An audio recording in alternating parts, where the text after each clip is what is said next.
Im Moment warten wir noch auf unseren nächsten Speaker, den Christoph Kastenholz von Pulse Advertising, der aber, soweit ich gehört habe, bereits im Raum ist und es kann sich nur noch um Sekunden handeln.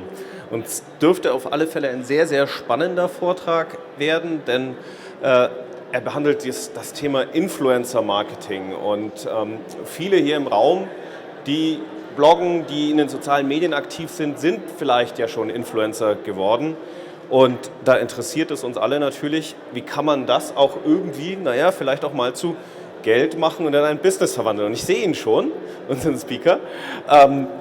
Ist der Vortrag auf Deutsch oder auf Englisch? Soweit kamen wir noch nicht.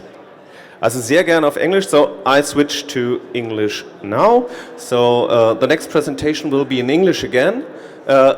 It will be about influencer marketing, and as I watch over there, he's still getting his micro, and as soon as it is done, we can start, I think. Yeah? Are you ready? Okay, so perhaps you introduce yourself. So who are you, what are you doing here? And you can go on stage here, perfect. actually. So, thanks for being here. I'm Chris, co-founder of Pulse Advertising. So, we're an influencer marketing agency based out of Hamburg and New York. And I look forward to speaking to you today about traditional advertising versus influencer marketing in a new era of advertising itself. I don't know how to go from slide to slide. Maybe with this. Perfect. So, we've come together today to celebrate the passing of traditional advertising. Traditional advertising has been around for almost 2 centuries and it's proved effective, but now it's time to move on. A brand is no longer what the brand tells consumers it is, it's what consumers tell each other it is. You know, the recent developments. So now we have to discuss why is influencer marketing the new thing and why is traditional advertising passing so much? Sorry, I just arrived, so a bit out of breath. So there are a few facts why traditional advertising has been struggling, has been hurting. And one is it's invasive, it's overwhelming a lot to many people. So if you think about your regular day, you get up in the morning, you open the newspaper, whether it's a paperback or online, you're confronted with advertising in everywhere. So what do? You install an ad blocker, which is what a lot of people have been doing to avoid advertising directly. Then you get in your car, you drive to work, you hear the radio. And who of us listens, when you listen to the radio and the advertising comes on, who of us doesn't switch to the next station? Of course you do. So, you know, you don't pay attention to advertising, you try to escape actively.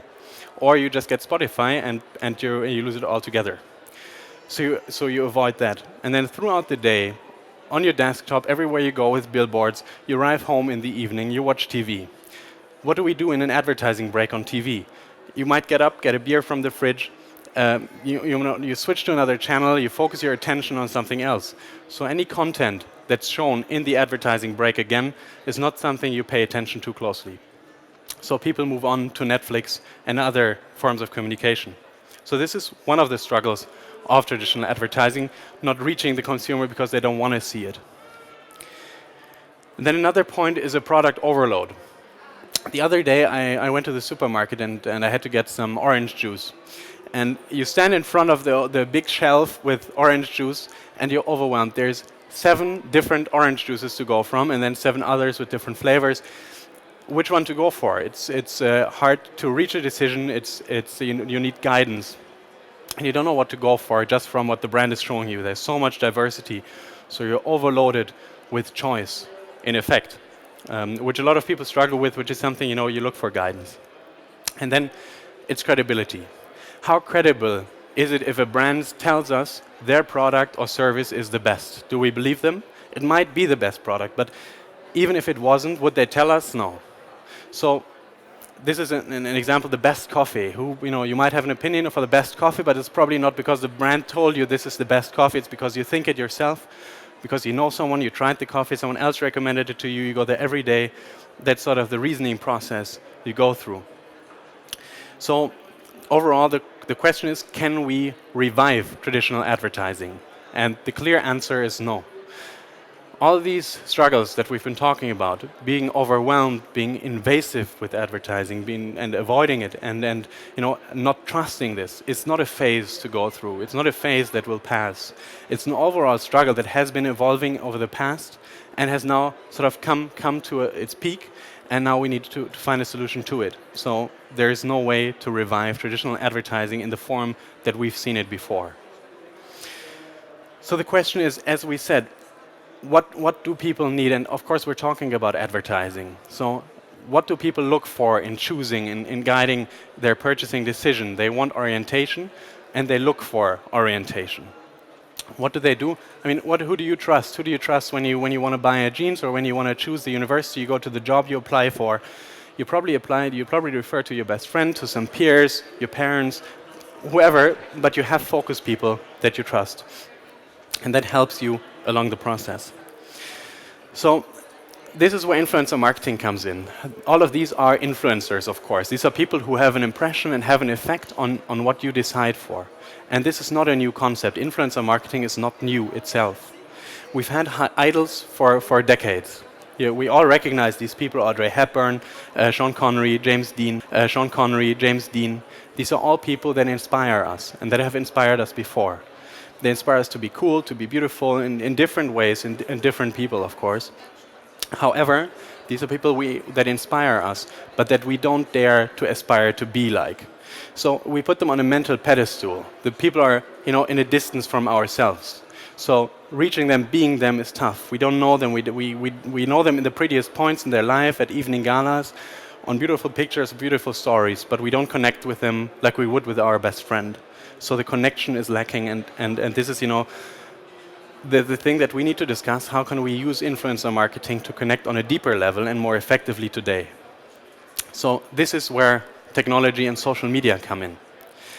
Today, we have the opportunity of accessing people and getting to know people on a very direct, very personal level, 24/7.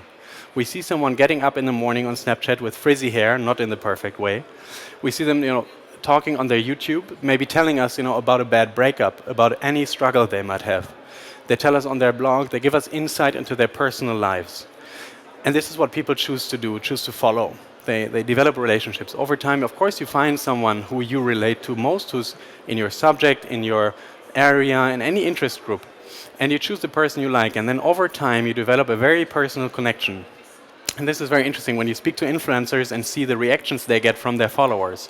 So people who have generated big following, who have been sharing their story and have been giving a lot of insight into their life, have influence, have followers who come with them with very personal, very intimate concerns. Somebody saying, hey, I don't know, I'm looking for the next university to go for, I need to decide on this or that. And you have been a person that I've looked at every day, and I want to have your opinion, and I idolize you. I like what you do, and I follow your guidance, and I want to know what you think. And these are people who, of course, the influencers have shared content all the time, and they might have reacted to comments, but this is a very brief level if you look at it objectively. So they haven't gone into depth with these people. There haven't been intimate conversations like you might have had with your best friends.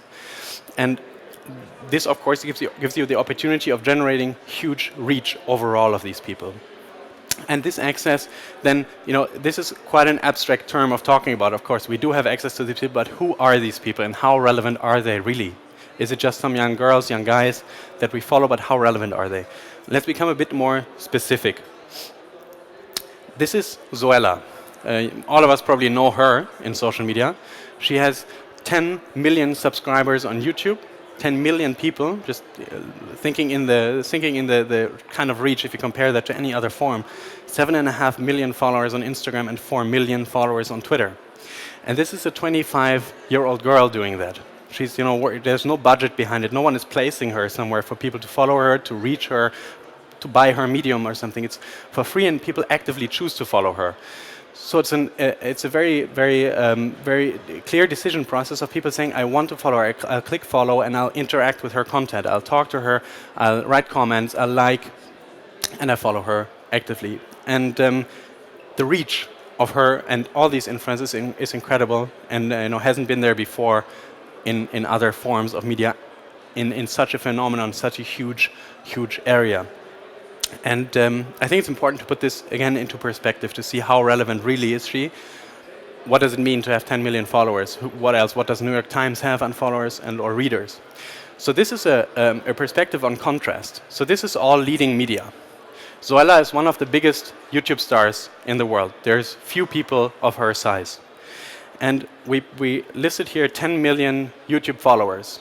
And then you compare it to a National Geographic, a Time magazine, for Germany, Der Spiegel, with 950,000 readers. The perspective is incredible. And I'm not saying that these people are not effective working there. These are multi-million-dollar companies. There's hundreds of people working there. And these people are highly skilled, highly educated. I have no doubt that these have the best people available in the field to push that. But we see that Zoella is coming from a different angle. And somehow she seems to catch more people's attention. And you see this in every media. You can, of course, do the same comparison with medium-sized magazines and influencers and smaller-sized influencers. But the size of reach, and this is just growing, this is still an early phase, still a developing phase, is incredible to compare. So when you look at influencer marketing, we're talking about advertising all the time. So how can we use it? How can we use it to advertise our products, get new customers for our products or services, and connect the two? And of course, it's binding influencers to represent products or services. However, authenticity is key. It's no longer a banner that you can design with a very good creative agency, find a cool concept. It's about a person telling their story. And we've seen examples before. These are also very well-known people, which most people will know: Britney Spears and Heidi Klum. Britney Spears' favorite drink is Coca-Cola, and she's been advertising for Pepsi, but drinking Coke on the private side. And Heidi Klum eating McDonald's all the time. There's a trust issue connecting with that. And this is key. We have an influencer like Zoella, and she would not feature any kind of product. She would only select products that match her if it's for an effective strategy. And this is not just for her, but also for the brand. If you want somebody to talk about your product, you need to have someone who's believable, the same way as we did have with advertising before. So this is key. And then we talk about costs, and one discussion we oftentimes have is, this is in effect a 25-year-old girl. Should she earn a lot of money? Isn't this too much that we pay influencers? Does she have any costs? She doesn't have these hundreds of employees that the New York Times has, so why should she be compensated for that, or why should this be valued at a high price? And one perspective to look at it is cost. What is an average at the moment? And this is an average of influencer marketing on Instagram compared to other forms of media, and for Germany, because I feel a lot of people might recognize these media. And this is a price per million CPM in US dollars, just giving you some sort of approach. This is all averages, so there's programs which differ higher or lower. But this, I think, speaks a very clear language. So we're still at an early phase in influencer marketing, where pricing is very competitive. The pricing is developing, of course. And why is pricing developing? To give an idea, in 2016, in the US, in fashion and beauty, about 30 to 60% of the total advertising and marketing budgets are allocated exclusively to influencer marketing. This is for the US. And this is where everything is heading. We've seen the US is a bit more developed in social media and in digital adaptation, so there might be a year or two ahead. But this is the movement we're going. So this is becoming the most relevant form, one of the key pillars of any successful strategy in marketing and advertising. And pricing, of course, will develop. But at the moment, we're talking about a very efficient rate. And then it's about value. One thing is to look at, what does it cost me to produce my product? Another is to look at, okay, how much value does it bring to clients? How much do people, want to have that? How much value do they feel it brings? And this is a different side, and this is the side where it's more believable. Well, this is all a comparison of media where we said, okay, this is traditional advertising. So this is advertising that we push onto people. This is what we direct to people and say, hey, I'm telling you my brand is best. So this is a less efficient approach, and still the pricing is so much higher. And then, going into measurement, the second big topic that's oftentimes talked about in influencer marketing, on most of the calls, most of the clients wonder, okay, how does tracking work? Is it really that efficient? Does my advertising dollar in influencer marketing really bring that effect? We can talk about it so much, but where's the hard fact? How can I follow the follower to my website? And I think there's two sides of that. One is facts and figures, which I'll go into in a moment. The other is who's my consumer and where is he and how can I reach him? So we see everybody escaping traditional media. So we know our consumers are no longer in TV, they're no longer on the radio, they're no longer looking at my ads in the newspaper. They're escaping that actively. We see the ad budgets that are destroyed by people actively installing ad blockers just to avoid the advertising. So we need to see people escaping. So we need to find them and reach them in a form they accept and they choose themselves. And social media seems to be a good way to do that. They escape to social media where they choose to follow people who organically create target groups in their segment where people choose, and they are created on their own without any media spend. And they take their time to pay their attention there, and they believe these people much more. They connect to these influencers much more on a more personal, more emotional level, and put much more trust towards these people and their recommendations. So we know our customers are no longer on these traditional advertising forms, are no longer paying attention to a TV ad, to an advertising ad on a newspaper or anywhere else. So we know that we have to attach them somewhere else. So social media is a good field. Also, they don't trust direct advertising anymore. So we have to reach them also in a different form. So this is what influencer marketing allows us to do. So we know it's more effective. We know it's better. We know it's more efficient. Now the question is, how much more efficient is it? How much more efficient is it than any other media that I can buy? And there are a few figures. Let's not get into too much detail, but in average, an interesting thing is a 3 to 10 times higher conversion rate in an online store if an influencer shares my content rather than a brand directly. And many people witness this, whether it's small or large companies, any kind of sized brand. And now the question is it 3 times more, 5 times more, 10 times more? That's an individual case. But this is the average we go for. We go for an average return on investment of $6.50 per dollar spent, which is incredible. And this is last year, and this is increasing, just because it's becoming more and more sophisticated in a way it's done. We have an example of Lord & Taylor, the huge retailing company, who sold out a parsley dress in one weekend, in a huge stock, when selected influencers posted this. And this was regular-sized influencers in a just very successfully set up campaign. And 2 out of 3 users follow their brands they like on Instagram, on social media. They actively choose to be there. So this is another thing. And a fun fact is when you have these influencers and you walk around, you see numbers. You see someone having 10 million followers, and you think, okay, is this a new celebrity? I don't know. Maybe some people don't watch her videos, but you still know her, but you don't do it yourself, and you think, okay, who are these people who do that? And you all know Madame Tussauds wax figure museum in London. Angelina Jolie, Brad Pitt, these are all the people who are portrayed as wax figures. And you walk through, and at the end, you get a questionnaire. They did make a questionnaire where you can choose, okay, who do you want to see next? Who do you want to have as a wax figure to look at?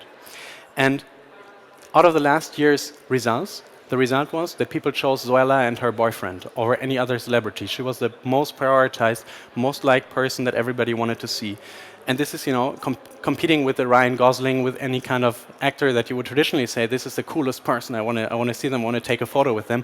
But this is now Zoella, and no longer these movie stars. So we go on, and let's be a bit more specific, giving you a case study. I've tried to finish in about 3-4 minutes so we can have a discussion for the last maybe 5 to 10 minutes and answer some questions. Who can use and who can benefit of influencer marketing? Is it services? Is it product? Is it just B2C or B2B? It's a very individual approach. It always has to be tailored to your goal, to your brand.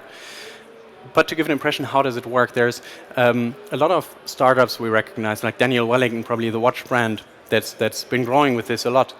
And when you visit their offices in Sweden, they have about 100 employees in Sweden. And to put this into perspective, what a role plays influencer marketing for them, 40 out of the 100 employees focus solely on influencer marketing. And this is one example of several startups that grow so fast in such short time because of the cost efficiency and the added quality benefits that influencer marketing brings. If you ask probably the Fossil CEO or the Swatch CEO, they probably know Daniel Wellington, and they probably didn't imagine something like this to come about just in a few years. And to give you an example is just a case study by HTC, where we said, okay, they launched a new phone, and we were challenged to say, okay, how can we integrate this into several markets across Europe and outside, and how can we connect the phone successfully with influencers? And the challenge is in different size. First of all, how do you promote a phone? You don't want somebody holding up a phone and say, hey, just to get the reach, just to put the phone out of the reach, that kind of reach, and everybody has seen it, but you wanted to connect it. So the hashtag was more used. So people would challenge their followers to upload pictures of what makes them more you. Whether it's drawing or artistic material or fashion material, anything that's important to them as a personality, or football, because football is my hobby and it's important to me as a person, or something else. And then it's important, who do you select as a spokesperson for this? Of course, you want relevant people, you want people of relevant size, large influencers. But again, authenticity. Who uses an HTC phone? Who's using an iPhone? Who's using a BlackBerry? You cannot just throw the phone for 3 weeks on their account and then the followers will see and will mistrust if they use a different phone after that. So we spoke to influencers, and it's again an unusual thing probably in advertising. If you book a banner, you can book it if you just pay the right price. With an influencer, we had a lot of influencers who said, hey, I think it's a cool thing, but I prefer my iPhone, and I would be dishonest if I promoted an HTC phone. This is not my thing, and I don't want to do it. So that's the regular thing, that a couple of influencers in a campaign say, okay, this doesn't match my profile at the moment. So you refocus the target. And what we did is select 14 influencers across 8 countries to post basically mainly on their Instagram channels for the reach, and then sharing that content on Twitter and Facebook too. And these are a lot of, probably many people recognize some of these. You have Cara Ferrani, you have Mariano Di Vaio, you have Andre Hamann, huge influencers in their expertise area. And all of these committed to the phone and said, hey, this is a great phone, I like it, I've seen it before, and have tested it before they did anything. So these people all uploaded content of what made them more you, and asked their followers to participate. And the total reach of this campaign was 35 million impressions. If you compare 35 million impressions to a traditional advertising campaign, this is probably quite a significant budget going into a campaign, going into an ad budget. In influencer marketing, we've seen the cost comparison before, it's reasonable. For a size brand of HTC, this is a very, very efficient campaign. You had 718,000 people interacting with content, liking, commenting, reposting. A lot of people reposted, of course. This is what makes me more me, this is important to me, and participated. And it drew engagement to the brand's page. So the brand, of course, has its own following, has its own content on which it can re-engage followers all the time, introduce products and communicate, and have a dialogue with customers. So this led people to interact more and more and more with the brand, and this was on a steady level after that. So thank you for your attention. I hope I've given some insight. I know there's probably a lot of controversy about the topic, saying goodbye to traditional advertising and reviving influencer marketing as a new form, and saying influencer marketing is seeing it as a future. I know there's a lot of controversy about individual topics which I might have touched upon, but I'd be happy to discuss any direct feedback you have, any concerns anyone has, any plans for your brand, and give you feedback on that, or discuss and have a healthy discussion. So please, if anyone has a question, please raise your hand. Perfect, yeah. Hello, your first slide, I'm German, I know Zing. What's so expensive with Zing, which is and LinkedIn was number 5, which is, okay, also very expensive. So what makes it so expensive but valuable to use this channel? Or isn't it valuable because it's so expensive? Because the German TV on number 2 and 3, I would not use it for this stuff what you said. So is it good Zing and LinkedIn on the top or not? For LinkedIn and for the user, so for you to advertise something? If I was the salesperson of Xing, I'd have a hard time telling you. This is an average cost that they charge, and they have different cost models of what you do, where you advertise. Honestly, this is a very high price. You'll probably have to ask them why this is a reasonable price, why you shouldn't go for these other media we listed or influencer marketing. So, any more questions? So, I have one question more. so you're an expert on influencers. So is there a secret recipe how to become an influencer? To grow your own following and to keep growing. I mean, we work with 5,000 influencers on Instagram, on YouTube, on Snapchat, on all relevant social media channels. And if you ask a lot of these, they say, hey, I didn't have a strategy. I somehow started out and just kept posting content and somehow I grew and I just maintained that. So many don't approach it. They don't approach it from a business background, which also is a challenge in running these collaborations and running campaigns. These are oftentimes young people who don't have the same business sense that you as a brand manager might have to say, okay, I want this to go this way and everything has to be kept this way. But they approach it from a natural way. And probably what makes it successful is the authenticity. They stay themselves and give you access to themselves. They're somehow reachable. You can interact with them, you understand their lives, they share their story with you. So you understand what they do in private life, what they spend their days with, and just have a very intimate contact. And then, of course, it's about having consistent content, posting regularly, and staying in a certain way. Maybe you can change after a way, but being consistent in what you do and in who you are. So, and if a company comes to you and says, that's too complicated, we can't control them, can't we build up our own influencers? What do you tell them? I mean, this is very important for brands to build up their own channels, to get own media and to grow their following and to then re-engage that and all these followers over time. So there are similarities in the strategy. There is a clear content strategy that you can run of how you run your content, what kind of content, depending on your product and who you interact with. Of course, somebody needs to notice you to get followers. So this is a way where influencers come in. There's different targets, but one target is, of course, to grow your own media. And this is where you connect with matching influencers for your target and connect them with your brand in an authentic way. Whether it's like with HTC or with any other focus, you always have to find a tailored way. This is also a new challenge. It's very time consuming. It's a people business and it's very time consuming from a creative way to find something that matches and to be persistent and to look for that and to go and follow through until you have the result. Okay. Oh, one more question. What do you think of these platforms that tend to bring companies and influencers together? Do you think it works or is it just a way of making money? I mean, there's a few different routes that companies are going in influencer marketing. It's totally correct. A lot of startups today focus on building platforms where a brand can look for an influencer in a certain target group, certain demographics, and find them and email them. There are a couple of reasons why I don't believe that is efficient. First of all, for the brand, you might have some objective metrics, but you don't have the personal control. So, of course, if you have a significant brand, you run a strategy, you should probably run it over time with a lot of influencers. So this becomes very time-consuming. You also have no personal relationship with these people. You work with them on a one-off basis, and they don't have a responsibility they feel or not as strong as you might imagine or you might want from them to work with you. So having someone who has experienced them, who has a personal relationship, is important. They have, they're very, very normal people. They have exams at some point and then they let something drag and someone has to manage that. And also introducing a product, etc. I think the standardized way, this you can do for banner advertising. You can buy a banner in a competition online if price is the only object. But here it's a personal connection and we don't believe that's the goal. And in the US, a lot of those platforms that have been built up have shut down their platforms and moved to a more traditional way. We are also a startup.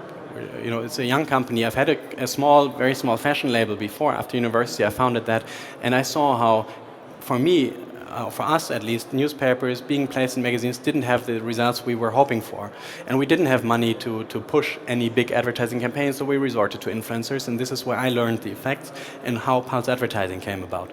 So this is why, from the beginning, we had a more traditional sense to that, and this, I would say, would be the main two routes. And I would, of course, support the route that we are taking, but I think this is the more reasonable way. So, there's another question. Just wait.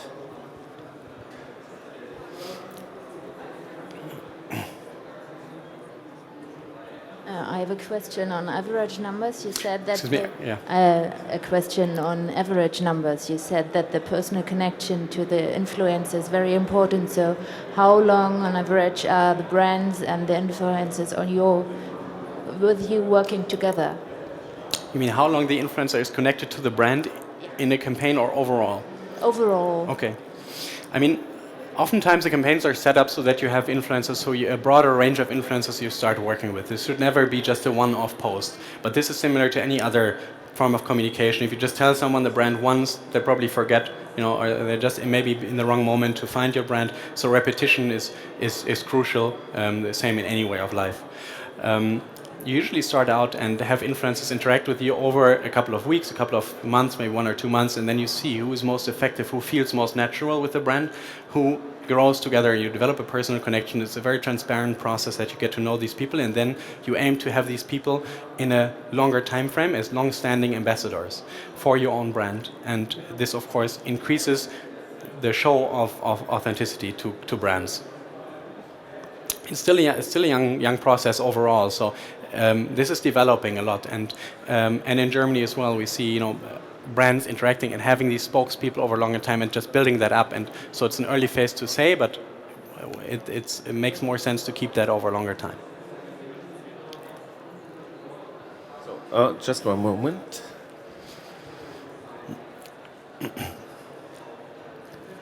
What is about the risk that they tell the people that the product is bad or that they didn't like it? You mean the risk that an influencer says, I know this product is horrible, don't buy it. These people have big followings, of course, so there's always a risk associated. You see Chiara Ferrani, for example, she flew an airline a few weeks ago and said, this is the most horrible airline, never fly. But in a collaboration, if it's set up the right way, and that's why also looking at these platforms, that's why also these personal relationships are important. The same with HTC, you have people who say, no, I don't want to do this. You don't push a product or a service on an influencer. So you try to develop a momentum, you discuss any also creative way, how can we do this, how does it feel natural to you, how do you feel, this would integrate itself naturally into your content. It isn't a pre-written creative strategy that they have to adapt to, and the guideline is not too strict, so people have freedom in the development of their content. Of course, it fulfills certain criteria to pursue the goal, but there is freedom. And then we've never had a negative example, so this would most likely just be outside. And also influencers tend to not share too much negative content. So, here's another question. What industries does that work in? Of course, fashion is one that it works very well in. For example, web portals, as a company that wants to advertise, would something like this work? I mean, of course, B2C is the right approach, and fashion and beauty are sort of the most direct or easiest topics to integrate in a visual way. But we also work across automotive or IT or any kind of other industry, but it's an evolving field. So these are the most active industries, and then you always have to find a way. But there's always an influencer to either represent your phone, your shampoo, or even if it's your fishing route or a very niche sports gear or something. You have these people. This is all of us following some people and deciding to follow different routes. So for the one with the fishing equipment, it might not be the same size as Zoila, but you have that too. So it's important just to create the right match. Okay, one last question from me. There's a law in Germany says that you have to mark sponsored content. How do you cope with that? So as advertising That's a great question. Yeah, definitely. I mean, there's a big discussion. We have an international phenomenon now. Influencer marketing is no longer restricted to borders as most of other media are. So it's a big discussion. How do we label this? I mean, we're all here. A lot of people have been reading about the subject. You probably expect content on influencers' profiles to be advertising, but would it hurt to label this as hashtag partnership or hashtag ad or just disclose that? And the key to that is authenticity. If you have an influencer, the match should be so strong that the influencer can say, hey, this is a product I stand for. I've been using this, or I like this honestly, and they have been posting about products. It's not like this is the first time a brand is reappearing, but as long as it's in the right channel, in the right content, this does not have negative effects. And we've had that before, and we've had influencers talking to their followers saying, hey, just tell us you're paid for this, and influencers reacting in comments saying, hey, of course, I bring value to the brand. The brand is not giving away the product for free. Why should I give them value and for free either? That wouldn't be the logical and fair process. But I like this product, and this is the correct way, and I'm happy to share this with you and to allow for this brand to grow, and whether it's a startup or a big company. Okay, thank you very much. If anyone else has any questions, feel free to come by after the presentation. But thanks so much for your attention, and I look forward to any other feedback.